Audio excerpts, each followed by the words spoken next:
everyone, and welcome to another episode of Eternal X Wolf Pack Paranormal. I am your host, Sean Ellis, and tonight we have a great group of people sitting backstage, and we're going to have an open round table on a discussion with the topic we're going to come up with here in a second. But I'd like to introduce everybody here one at a time. From Paranormal Investigator, she is the host of Paranormal Happy Hour and the host of Obsidian Hour. We have Lady Victoria Darkwood. Hello. How are you doing tonight, Victoria? I'm doing well. How are you doing, Sean? I'm doing great. This is going to be a heck of a conversation with everybody that we have here tonight. We've got a lot of experience at the table tonight. Well. So we also have a paranormal investigator and the host of Raw Side Paranormal, Laura Wilbur. Hi. How's it going? Doing fine. How are you, Laura? I'm surviving. Bad weather and all. Bad weather and all. Yeah, I mean, it's cold. You can send the cold weather back. Well, no, you can take the weather, the cold, and the snow because we get jumping on big time here, and it's not stopping. Okay. We also have a paranormal investigator from Spectra Investigations and Paranormal Society and the Illinois Paranormal Research Group, Alfredo. Hello. How you doing, bud? Doing well, Sean. How are you? I'm doing great. How's the weather there? Still cold? Pretty bitey. It's still in the negative temps. I've got pretty bitey. Keep you warm though. That's awesome. Next, we have the co-founder in the heart of Illinois, the center of the unexplained phenomenon, 22 years of experience, the paranormal, the cryptid, the science of it all, and etc. We have Mr. David Salter. How you doing, Dave? How you doing? Doing fine. We got a couple more here. We got paranormal investigator, the host of Serene Divine and the author of The Bug's Life Before the Mafia. We have Ms. Pam Harris. Hello, everyone. We have a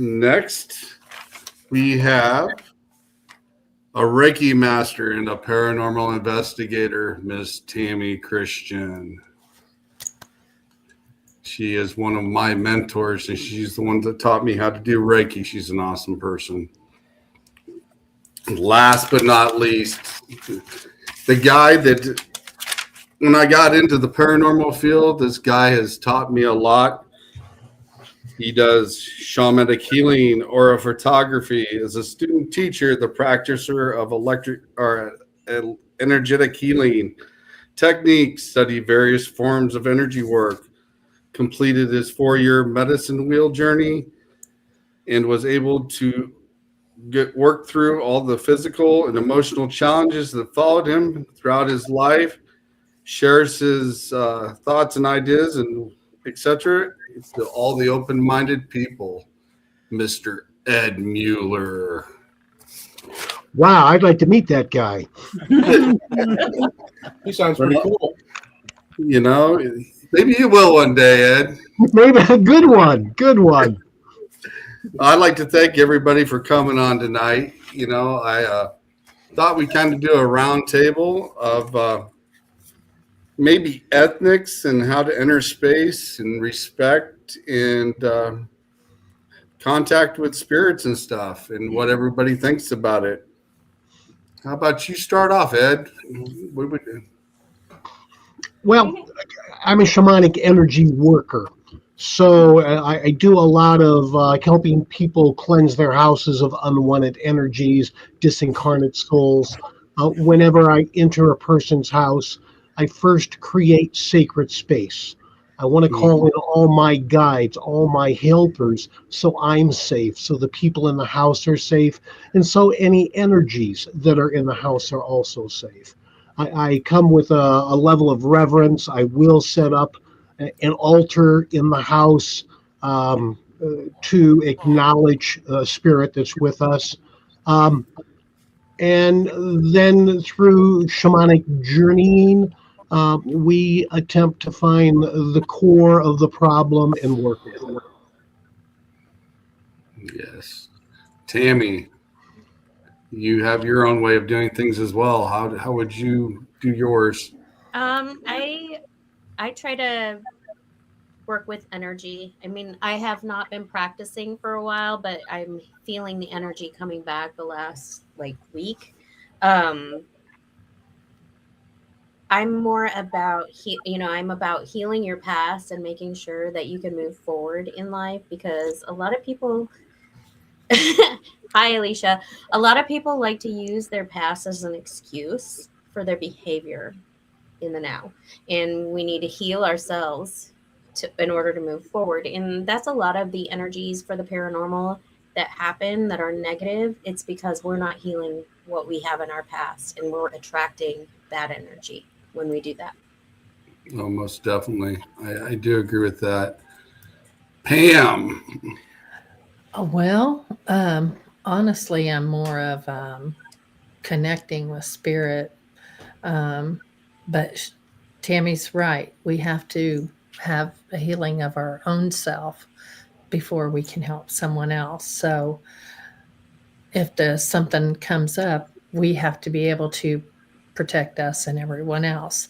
And if we're not healed ourselves, um, it's simply just not going to happen. So I agree. I definitely agree. David, your thoughts? Well, it's really something. I mean, this is actually my team. This is our team. Um, with me personally, what I like to do before I go into an establishment is once in a while I do a lightning meditation because whatever you're feeling, a lot of times when you go through that threshold, they can pick up on uh, things that you're thinking or your thoughts or how you're feeling. If you're stressed, they can pick up on that and then work off that. So um, I like to use a little bit of meditation. My teammates, they all have their own different ways, and nobody got to meet them. We'll just go around the room and Yeah, introduce go for it. Yes. Okay, I'm Sylvia Schultz. I'm the historian. I have written several books of true ghost stories, and that is my specialty, is telling not only the ghost stories, but the history behind the stories. I really believe that you can't understand the ghost stories of a place without knowing the history behind them.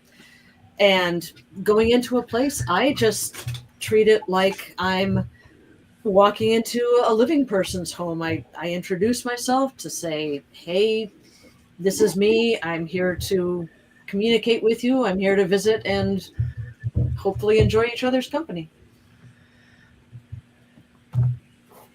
Oh, sorry. I'm Roger. Everybody calls me Hillbilly.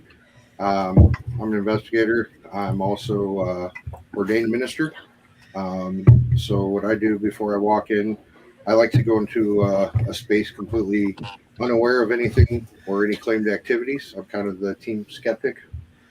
I just kind of, do similar to what Dave does with the meditation. I just do a prayer and kind of just take all my stuff that's going on outside of what we're doing, just kind of push that out and just come in with a clean slate and kind of just let everybody know when we walk in that, we're not here to cause any harm, be respectful, and we just want to talk and communicate. And if there's anything we can do to help, we're willing to do that as well.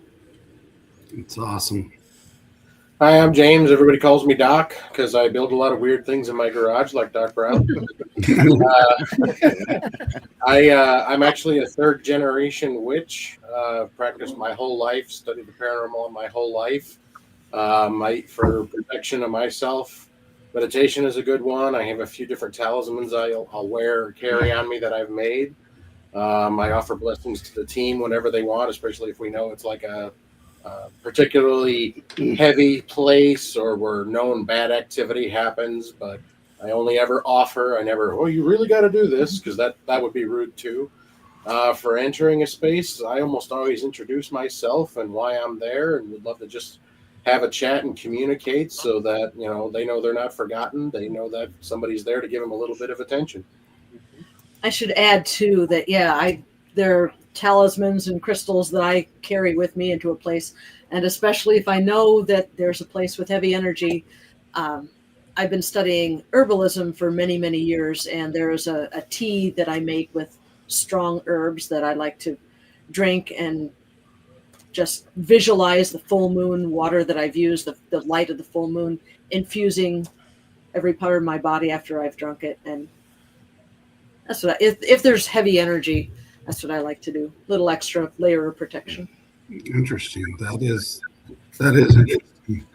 I think you should share that with all of the investigators on here. That's a good thing to have. Yeah, I was. Yeah. One of these days we'll have to meet up for that. Yeah. I've got a story about that for a little later on if people want to hear it. Okay. Laura, what is your method of entering a space? Well, pretty much like everybody else. I go in there being very respectful. I say prayers of protection. And then when I go in, it's just have a general conversation like I'm speaking with the living. I always treat them like they are still here with us. Mhm. I am as well an ordained minister, have been for 15 years. And I take all of that with me as I go in. And it just respect is the utmost important thing in any space that you enter. And then also when I leave, I, bid them farewell and tell them that I'm pretty much looking forward to meeting up with them again because I go back to many places many times. And I do carry, some little charms with me also as added protection just in case, because I do a lot of cemetery work. So you never know what you're going to run into during a cemetery investigation. Very, very true. Miss Victoria Darkwood. Here we go. So I basically do the protection before I go into a residence or the place where I'm investigating. And I always bring my spirit guides with me. I've met them at a very young age. And I don't use a lot of equipment, just simple tools, because I basically like using myself as a tool. I'm clairvoyant as well as intuitive. So I just basically go into place, kind of feel itself out, and definitely be respectful. I don't do any provoking at all. Yeah, that's one thing I don't do either, for sure. Alfredo, is there any procedure you do before you go into an investigation? I like to go in with as little information as possible about the location, just because I walk that fine razor's edge of using technical equipment as well as my own intuition. I've only begun investigations at the beginning of this year, but I've always been had paranormal experiences throughout my life, and have had experiences that I couldn't quite explain as far as connections with the other side. I have found it to be best for me when I go into a location where I go in with bare minimum equipment. I do have a bachelor's degree in electronic engineering technology, so I know what the equipment is supposed to do and what it's not supposed to do, what readings we're looking for as far as atmospheric readings and what we're not looking for. And if we really want to get down to technical, I could crunch numbers if we need to, but that takes a lot of the connection out of the location that you're at, especially intuitive as well. So that's where it's like, do I continue on this path of continue on with my educated mind on an investigation, or should I fall back upon my own spirituality, my own skills and abilities on the investigation? So trying to find that balance between the two, it's really tricky, but it's good for confirming results at a location if a location is haunted, or if a name comes up, or if I feel all of a sudden ringing in my right ear, or a pull on the back of my head, or some type of sensation. I I like to sit and even be quiet. I like to investigate on my own, which is a big, as investigators, we're not supposed to investigate on our own, but I like to explore places on my own because I find more connection that way. And when I notice when I'm not recording data, trying to record data is when I have the most experiences that I can say I just had an experience with, a cold spot, or I'm hearing whispering or a growling, or I see something. I find it to be more of an experience just going in without equipment than it is with equipment. Right. True. I can find good and bad points about going in by yourself. And I know I've discussed that with many people before. I like going in with my crystals, and I do some meditation work before and energy work before I go into a space to create that safe zone for me and the protection, and call upon my guardians as well to come help me. And it is very effective. How do you think our responsibilities in general should be when we come into an environment where we have spirits that want to cross or don't want to cross? Should we cross them or not? I mean, what's you guys' opinions on that? Let's start out with Tammy. I think they have free will. Agree. Yep. Yes. 100%. I don't think that it's up to someone to actually cross them. They have their own will and they can do it.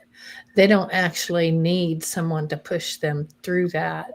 I think they have the free will that they can actually do that themselves. And if you're there with good intent and they know that, and trust me, they will know or not, I believe that they can do it themselves too. I believe the same thing. Mm-hmm. I might take just a little issue with that. I agree with you about free will, absolutely. Yeah. But there are spirits that are stuck and do not know how to move forward. And that's where we can be of great service to help them. Absolutely. But we can ask them, and they will tell Yeah. us if they're stuck. If we ask, Exactly. they're going to tell us. I've had spirits that don't feel worthy, that they've done something terrible in this life. I've had spirits that are just having fun, but it's time for them to get their journey going again. Yeah. So there's not a one size fits all with this. I agree with you about the free will, but for the most part, when I'm called to a house, I'm called there to help spirit move forward. Yeah, I just don't think it should be a forced thing. That should be I don't yeah. think you can force spirit. No, Sometimes I don't you think so either. But some people, some people Yeah. think that they're actually going to force, and I don't think No, that's actually you the can't case. force. No. Totally No. agree. Yeah. I would never be that presumptuous to try to force a spirit. Yeah. Yeah. It'll backfire. Oh Yeah, yeah, that's what I was exactly. just gonna say. That'll backfire, and you might have an entity connected to you after that. Yeah. Yeah, I think just giving them the information that they need, that's where their free will comes in. In shamanic work, we offer the spirits the opportunity to go to one of three different realms. Right. With their journey in the lower world, and it's explained to them what the lower world is, to continue their journey in the upper world, or go to the void, where they can get additional healing and information on how they want to go. Exactly. Yeah. Victoria, your thoughts? God,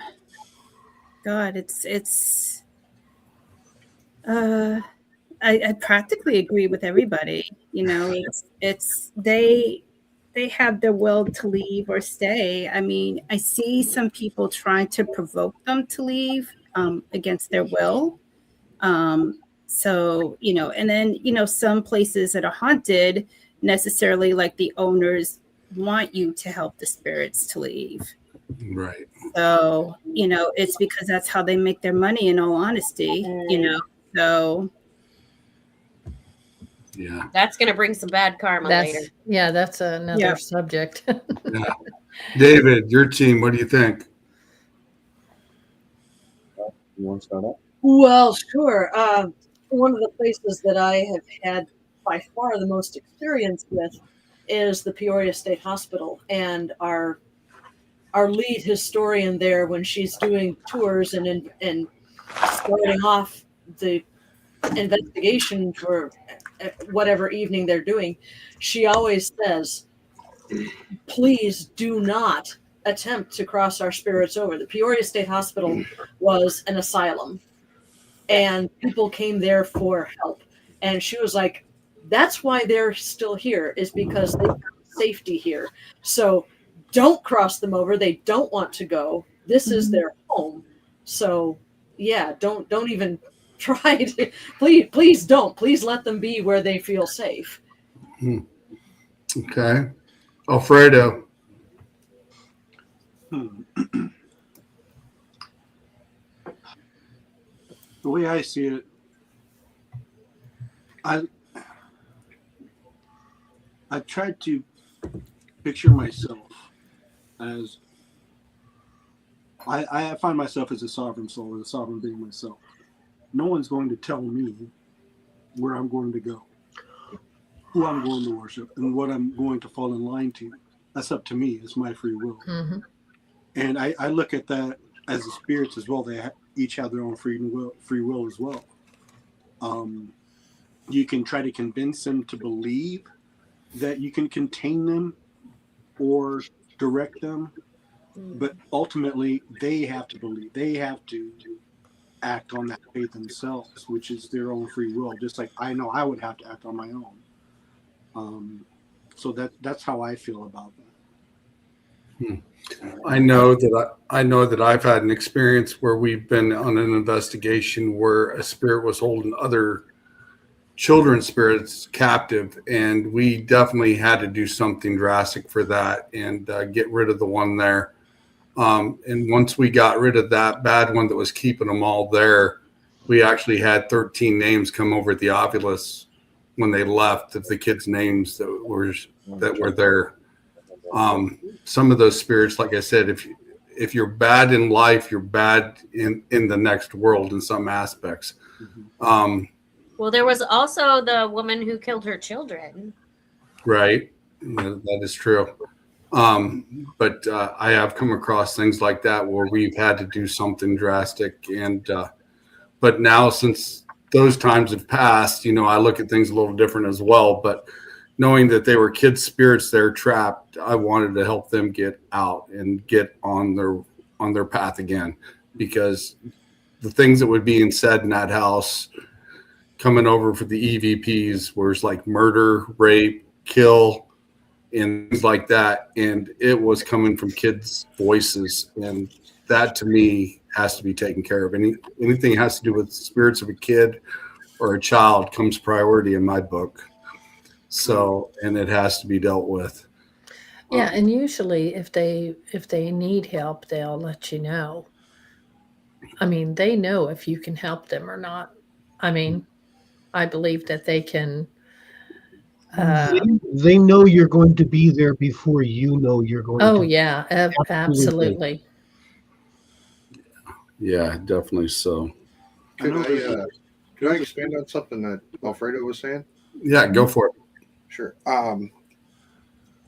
He was talking about how he feels like he's a sovereign soul, and I believe that as well. I mean, like I said, I'm a Christian, and he's a third generation witch, and you usually don't see us mixing together too often out in the wild, But the beliefs that I hold are completely different than the beliefs that he holds. So I view spirits as kind of people without bodies. I mean, they aren't physically here anymore. Their energy is still here, and sometimes they do get stuck. And when you kind of come in there and you start, for better terms, kind of harassing them that they need to do this, you're going to get some pushback sometimes. Now, on the flip side of that, we're talking about a human-based entity, you start pushing into the other side of that. And I think we kind of do have some realm over that. I mean, in my beliefs anyways, but with as far as, spirits holding other spirits back, sometimes they're stuck. Sometimes they don't even know that they're not even here anymore. Mm-hmm. They're just kind of stuck in a loop and kind of having amnesia. So I know you were. I have unfortunately I've had some cases Cheryl. where there have been some really bad vibes in a place, and I've helped people to get them to leave. And this house, the night I got the keys to the house 9 years ago, I'm not sensitive, but I can kind of pick up on something. And I thought, it feels like there's somebody else here. So I said, okay, I'm the new owner. I don't mind, friendly spirits being in the home, but if you're going to cause trouble, I can and will make you leave. I don't want to have to do that. Unfortunately, I did have to do that because it knocked over a bookshelf when we were babysitting a toddler. I was like, nope, not putting up with this anymore. Like I said, when it comes into protecting a young child, then yeah, that's priority in my book, especially if things are coming around. I mean, we've even had some where we went to a young child's place that they had portals in their house, and the things were coming through her bedroom, and she was having bad dreams. And we ended up shutting down the portals for that reason, and giving her a dream catcher, a new dream catcher, replaced it with that, and christened her room. And she never had problems afterwards, but there was a lot of energy coming through those portals in her room, and she was getting a lot of bad dreams that night, but we got that to stop. But when it comes to children, that's, to me, that in my book, that's priority overall. So they're such an open book. They see things most often adults don't. So they don't know how to close that off and keep that from getting to them. Very So true. my house has 9 spirits between the house and outside. There are 9. I have had to place some boundaries on some of them and they choose to stay where they're at, but some of them are protectors of the land where I live. There's a Native American chief. Sean's experienced it, and the power of that energy when you walk through that tree is amazing. And Ed, you were there too. That power is that it's such a positive energy there. Hi, Victor. But none of them want to cross over. Well, I've always been of the mind of allow them to stay, but I have placed boundaries. If they're not being a big I have problem, one that can be a little belligerent. He's not allowed in my bedroom.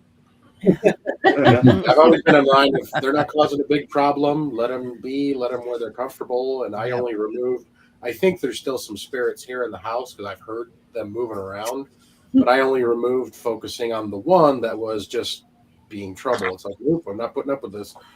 But other than that, this one was very sexually belligerent, and I had to tell him he could not come in my room or my bathroom anymore when I was changing. this is a good boundary to have. it was. I don't. Sean, were you there when that happened? Yeah, I was there the 4th of July when everything went berserk too. Oh, yeah, that was crazy. No, you weren't there the night that the guy was talking about that. I had to kick him out my bedroom. Yeah, I was there. We were all there. Oh, yeah.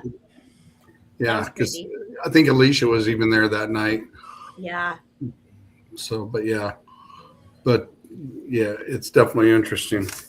Yeah, and I mean, he's still here, but he's under. He's in checkmate. I place those boundaries. Yeah, I've got boundaries around my house as well. I've got about 6 of them in my house. That I wouldn't cross Tammy either. Yeah, and Nothing Tammy, can scare me. Tammy's the one that showed me how to put the boundaries around my house when I first got into the paranormal field, and some of the things I've encountered. So, but yeah,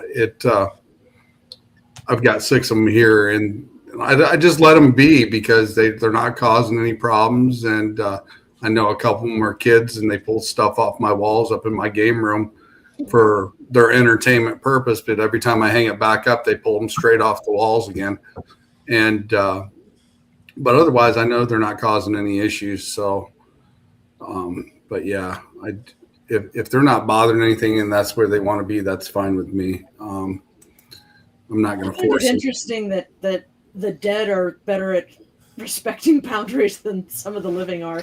Yeah. You're not wrong. Absolutely. Yeah. Yeah, most definitely. What do you Yeah, believe but I in think about? that when we're spiritual and we have that spiritual power, I think they know we have Yeah, more they know. strength than they do. I mean, more spiritual strength. We can just ban them and make them leave. They can tell. Yeah, I know. One of the other things is capturing them. What are your views on capturing them? Mm. I don't capture. I cross over. I don't. And this is just me. To capture a spirit in some sort of a crystal or a jar and condemn Yeah. them there for eternity doesn't feel right to me. Right. Yeah, I don't think that I is. will occasionally put a spirit in a crystal and then on a full moon help to cross it over. But I don't capture. I did capture one really, really bad entity. The person thought it was a demon and was really tormenting her and this and that. And I actually used a geode because it's a crystal and it's a hollow sphere, and they're actually really good. I didn't like doing it, but I didn't feel like I had any other option. What have you done with the boat? Sorry. I buried it at a crossroad. I had a friend who trapped a spirit that was causing great harm. He trapped her in a mausoleum and tied he had a crucifix around his neck, and he tied the crucifix around the bars of the mausoleum and came back. He couldn't deal with her that day. He wanted to take her and release her somewhere where she couldn't do any harm anymore. And when he came back just 2 days later, that silver chain was tarnished gray from the power of the entity. And he did take her somewhere and release her. And she actually found, she was able to cross over, and she had done horrible things in life with the Cambodian army, I believe. So she showed remorse for that, and So she was able holding on to a lot of guilt, and that's what makes a lot of these negative entities is that they feel so guilty. Yeah. Mhm. Yeah, she did, but she was able to let that go and able to cross over after that. The one I dealt with did not feel any remorse, unfortunately. It was delighting in causing trouble. Oof. I don't deal in the capturing, so I don't think Again, that I that's a personally wouldn't decision be for. Yeah, that's not a decision that I would make at all. Laura, Had a reason to capture anything. No, never done that. I don't believe that I have the right to do that, to Me capture a spirit and encase it in something, like you said, for eternity. If it's possible to cross over, then yeah, I'm there to help. But like you said, the majority of them either don't know that they have passed on, or they are using free will to stay here. And I don't do any capturing. Alfredo. Yeah, I wouldn't find a reason to. I don't have a reason to want to capture anything. No, I don't see any reason in doing it myself personally. Lady Victoria.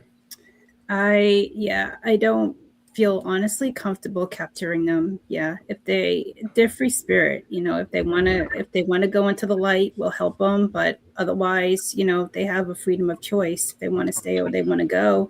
I mean, I just feel that we shouldn't be capturing them. Yeah, Now, my experiences, and I know Ed and Tammy's both been to the location. We had a major issue with one, and that one we did entrap, and I did get rid of it that night because it kept giving that boy a very bad. The kid was cussing, Something and else came back in its place. yeah, and we did take care of it that night we were there. And the night that he was wanting to scratch and maim and kill his stepdad and stuff like that, something had to be done with that one. When it comes down to that point and it's jeopardizing and threatening other people, then I don't have an objective with it. But otherwise, I don't do the trapping anymore unless it's something very dangerous and needs to be gone and dealt with. Because you can ask the spirit and put it into a geode or a crystal and get it away from the situation, and then later release it. yeah. Like I said, since then I've done things a lot different. But that night, during the situation, crazy night.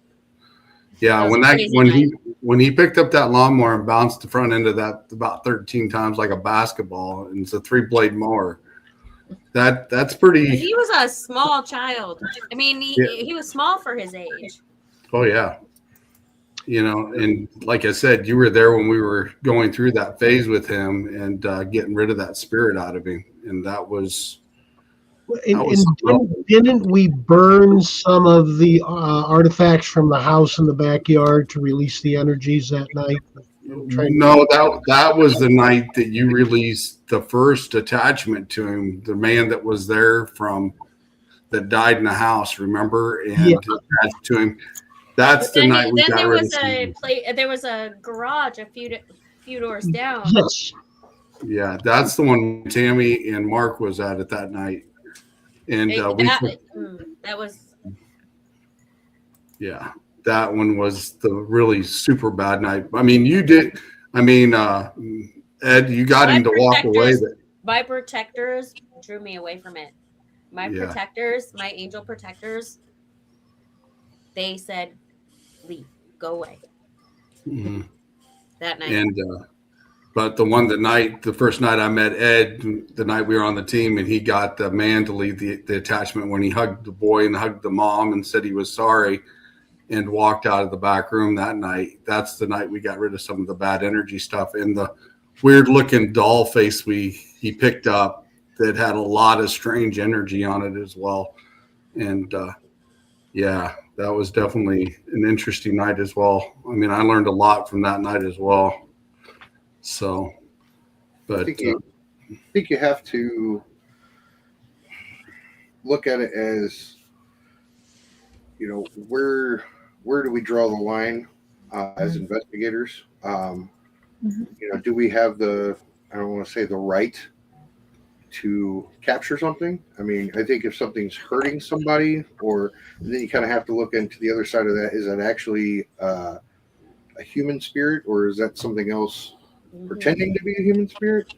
That's where it kind of gets fuzzy. But as far as capturing them goes, I don't really think we have the right to, like you said, encase them forever in an object or anything. I think that you can put a hedge of protection around a family or a place, even if that spirit's still around. If it's an actual human spirit, you can push that thing out of there to where it can't come in to that family or that person and cause unless the mother keeps bringing it back. That's a whole nother. That was the issue that was going on there. The mother kept inviting it back, and the boyfriend had something to do with it as well. That's terrible. Yeah, and it was the only one that it was affecting the worst was that child, and he was he was tortured. Unfortunately, they tend to be kind of predatory at that point. So that's what I think you really need to kind of push what you can do. Yeah, like I said, that night, I think what we did that night was called for. due to the circumstances and the protection of the child that night, because like I said, I think he was 12 at the time. yeah. 12 or 13. Yeah. Well, it's definitely situational. Yeah. And most of the time, that's not necessary. I view it as an extreme. Like I said, there was a long time ago when I was a much angrier ghost hunter, but I've only done it the once where I actually captured something. Yeah, and that would definitely have to be case by case. I mean, Oh yeah, most definitely, I do agree with that. One of the captures, the kids went out and dug it up. I've never gone out. That's right. To speak to trap one or had a reason to. So, but if something like that came up, most definitely I would do everything I can in my abilities to get help for that individual. Most definitely. Oh yeah. I've also seen cases where, the people are manifesting something that's not there. So, that is really what was have to be going on able in that to. situation. The mother was manifesting. Yeah. So you have to be able to distinguish that so you can teach them about what they're doing. Yeah, most definitely. I would say try and give them a choice too. Yeah. Look, you're either going to have to knock it off or I'm going to have to get more extreme. I don't want to do that. It wouldn't knock it off. All right. Well, I tried. Yeah. Yeah. Yeah. Because some people just, it's almost, some people need chaos to survive. So it's kind of like that. It's their I think that manifestation. was the situation. Yeah. I do. Yeah. Not the child, but he was just, the poor kid was a victim of the mother who was right. The person I did making it, the she was just a conduit or a lightning rod. She attracted so much, and it's like, and I'm not saying she was a bad person. She was right. was not a bad person. She just she was going through it too. Right. Right. Yeah. And they can attach so easily too, especially if they find a 1 weak link and they found it in the mother. They're going to continue. Mm-hmm. Or they feed off the bad energies within the home, and it's just put those elements together. It just keeps perpetuating. Something good's not going to come out of it. Yeah, it just builds. Right. Like I said, I think the night that we did that, I think it was what we did was called for. But like I said, over time, I've learned different methods and different ways of doing things, and more open about it is in the fact of so. In I other don't ways, think anybody here could understand what happened when we went to the garage there. It was intense. It was intense. There were people that were dragged. They were swinging metal objects. It was something that you would think you would only see in a movie, and it was something was trying to kill some of us. Yeah, it was trying to keep us out of there, wasn't it? Most definitely. Yeah. I've heard the story. Yeah. Which brings that was very disturbing. That was very disturbing. I mean, the first time I went there, when he, like, in a different voice says, "I killed your cat," and had no idea that my cat had been taken. There was definitely some demonic energy going on there, some severe demonic energy. But I think, but there was more beyond that. There was more behind it that that kid was a victim of all of that. It wasn't him and his Some other people. I'm just gonna say that other people in his family were putting it all on him, and he was taking on the guilt of that. Wow. Oh, yeah. It wasn't his fault. Wow. So, but I think we got the situation straightened out there, and we gave him all the help we can. And I know he's doing okay now, I hope. Yeah, because I know we've talked to him on occasions throughout the years, and like I said, I've checked on him, and he's been doing really well. And I'm glad he's doing better. I can tell that everybody here has really benefited the houses that they've gone to help balance the energy in it. And we can only do what we can do. I've done house after house, and again, just like everybody else, I'll call up the next day. How's it going? Well, it's going okay. By the third day, the energy's back because the person has invited that energy back. I do my darndest to teach people how to protect themselves, protect their houses with crystal grids, to do their own protection. But there's only so much we can do. Right. They have to be willing to do right for themselves. Yeah. And Right. unfortunately, that's going to affect their children, and the innocents have no say in that. But until they get to the age where they can do something different. Right. Most definitely.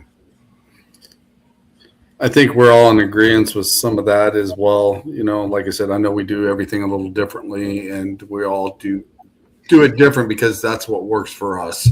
Everybody's got their own method. Closing out an investigation.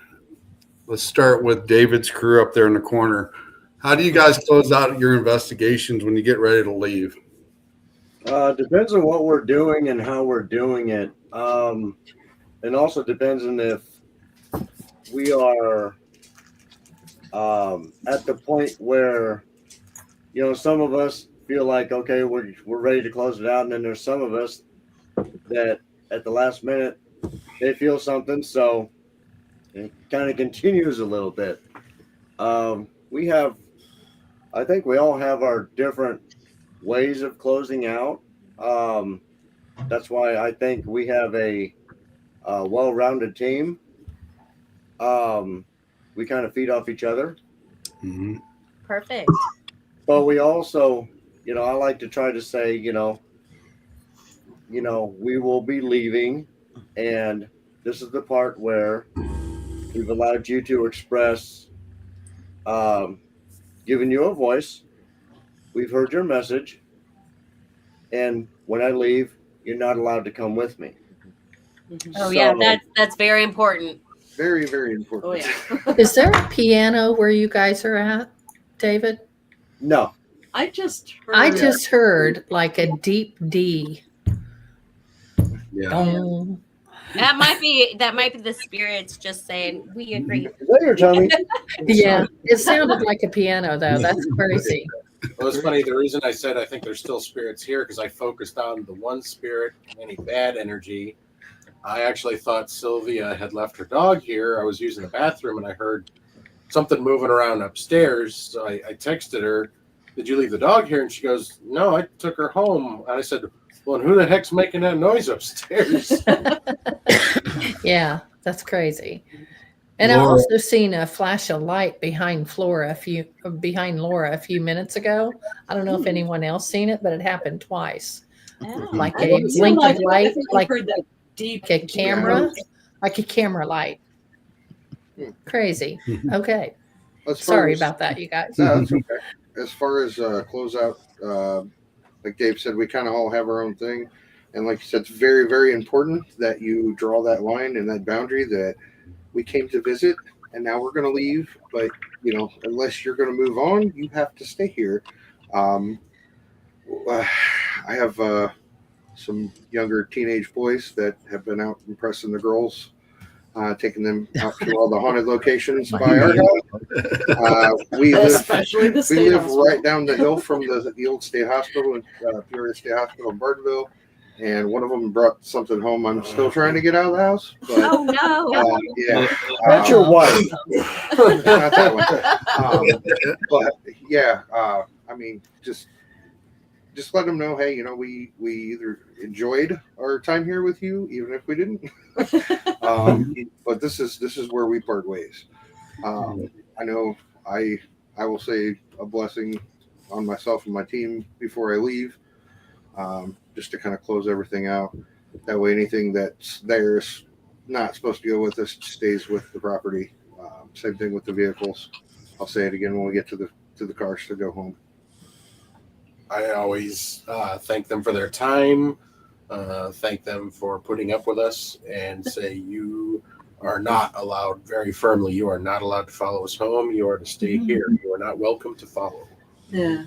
Well, I'm a very Mhm. naturally polite person, so I just treat it as just another visit. I say, thank you for having me. Thank you for communicating with me. Thank you for taking the time to spend the evening with me. And yes, you are absolutely not allowed to come with.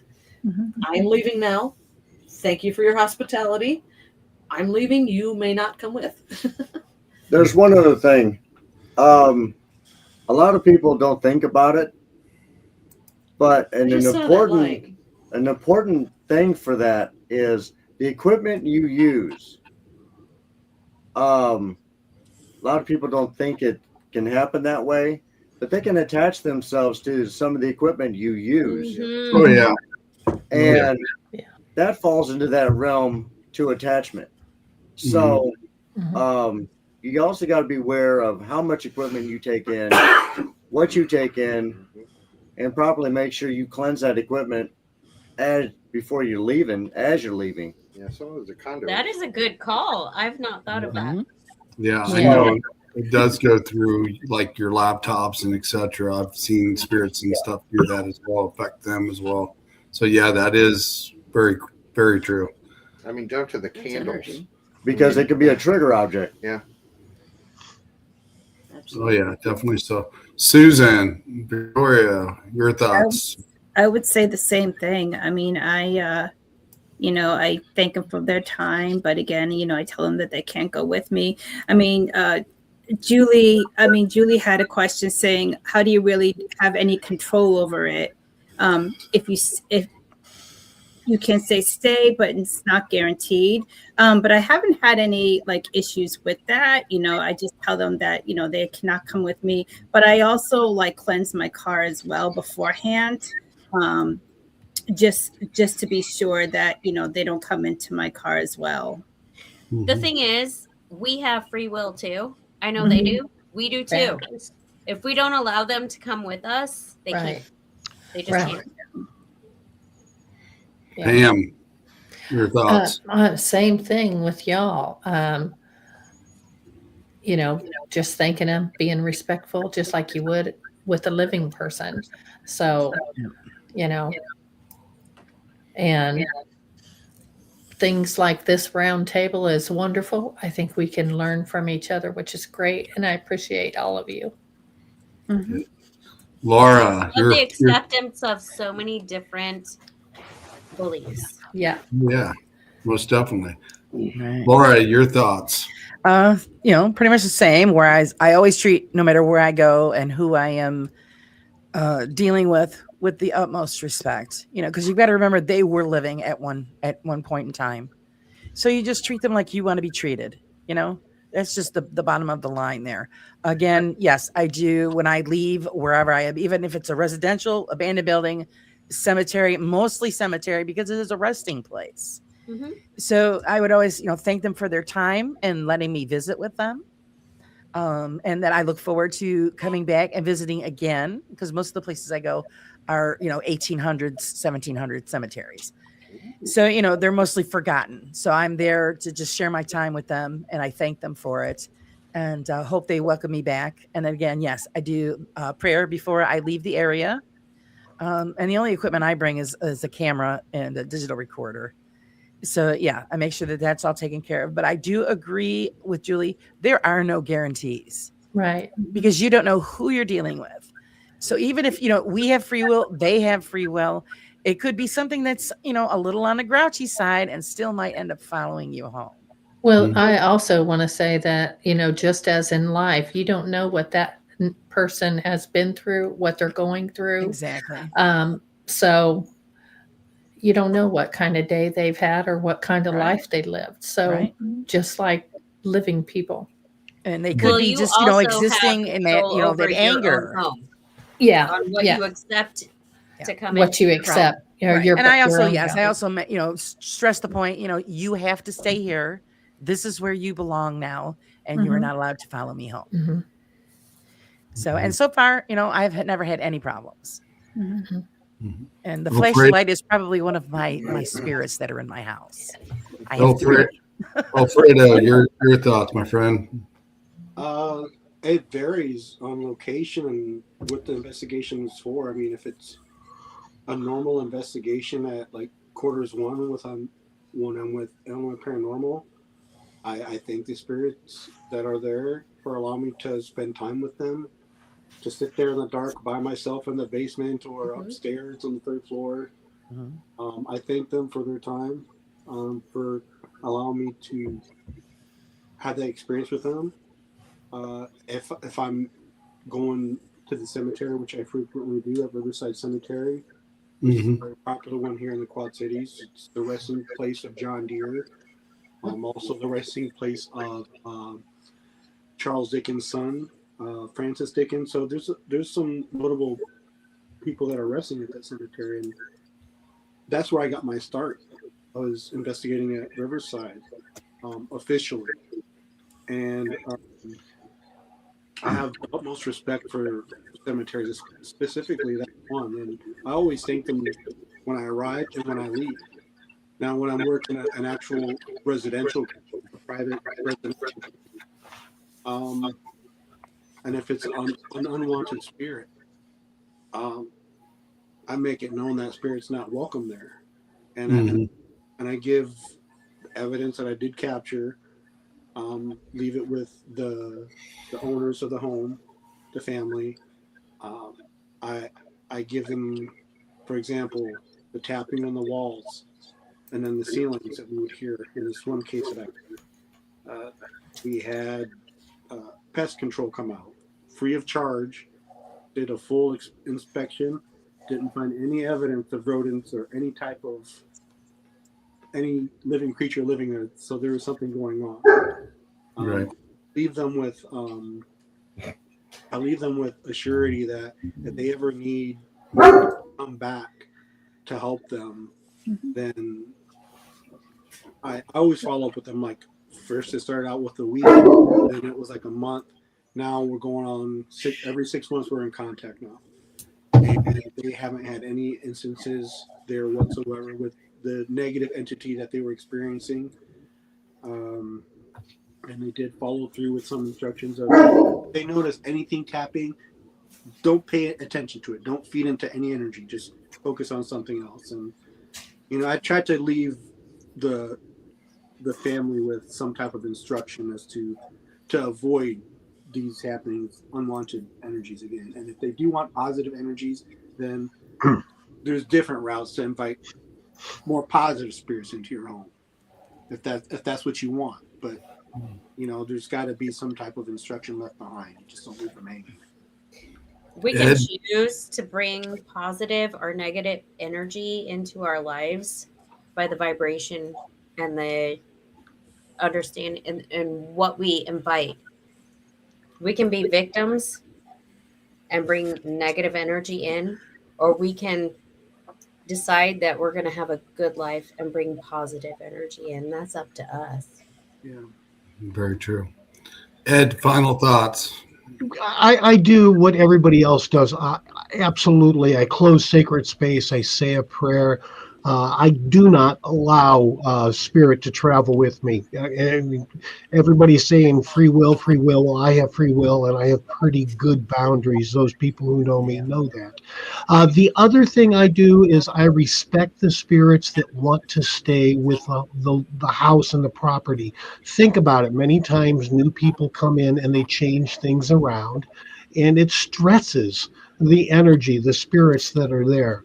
So it's as simple as a tribute, maybe a water fountain in the backyard or some new shrubs, or leaving a room the way it has been.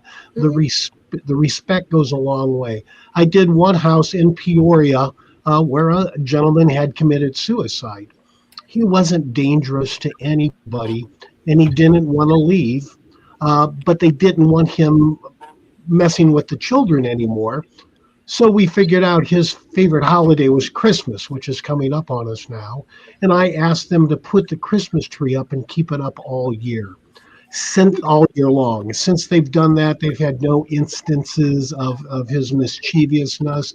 And they've called me to say that from time to time they can hear him playing with the ornaments on the tree. So contact the spirits that are in the house, see what might make them happy. Because basically we're intruding upon them. Interesting. I know when I get ready to leave an investigation, I already close it out with some energy work, and I use selenite wands and cut everything away. I also have had some things follow me home. I've had a gin follow me home before, and it's caused some damage to some things. And before I even found out what it actually was, before I could take care of it. And but that's another story for another time. But yeah, definitely set up your boundaries for sure. Keep your energy high, and yeah, and set the boundaries for what you want it to be, because then you can tell them, they're going to stay here. So we are at the top of the hour. I'd like to thank everybody who joined tonight on the first session of this roundtable. I hope a lot of people learned some things tonight, because I know there was a lot of teams I've talked to before that really never knew how to enter a space, close a space, or what to actually expect from some stuff. But I do know there's a lot of great teams out there I've talked to over the years, and I have a lot of respect for them as well. And they do a great job. So, and all you guys here, I have a lot of respect for each and every one of you. And in fact, I've learned a lot from all of you at one point or another. And I've got Alfredo and David and his team up here I'm going to work with eventually here in the future again, and with David's team. And I definitely like to work with Laura and Miss Victoria Darkwood as well in the future. That's on my bucket list next year for teaming up with Susan and them, because she does a great job as well. And I've teamed up with Pam before as well. But yeah, I appreciate each and every one of you coming on tonight, and thank you for your opinions and your input. Thank you for having us. Thank you. Thank you.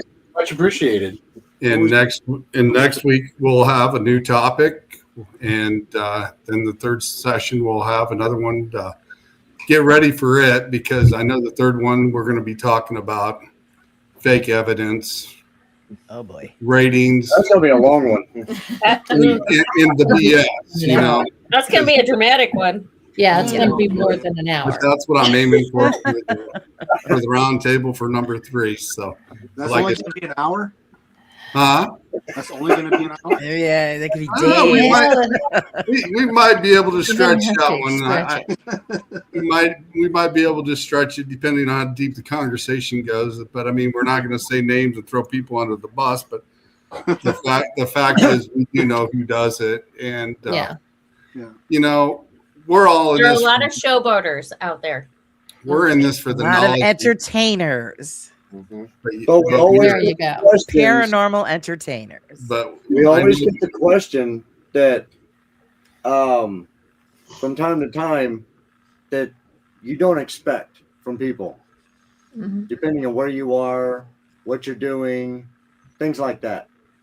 Things that just, we asked to do a con.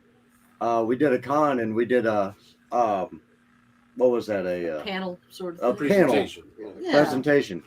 And I had an 80-year-old gentleman come up to the booth, and he asked me, he goes, mind you, he's 80 years old. He's got a cane. He looks at me and goes, I think my house is haunted. I said, what brought you to this idea that your house is haunted? He goes, my wife's there. No, wait a minute. How can you not enjoy that? I feel like there are a lot of people feeling that way. Yeah. Most definitely. Funny. So, but like I said, thank you everybody for coming on tonight, and I'm looking forward to having you all back next week, and for the second part of this. And I hope you guys have a good Christmas and et cetera as well. And thank you everybody that was in the chats tonight. I know we had a lot of people, and thanks for stopping in and watching the show tonight as well. So Love y'all. Thank you, Sean. Thank everybody have a great night. And Thank you, Sean. Happy holidays. if you want to Happy stick holidays. backstage, we'll sit and chat for a little bit after the show. But next week, the second part to the round table of the 3-part series. So stop in next week. Everybody have a great night. Bye-bye. Good night. Bye.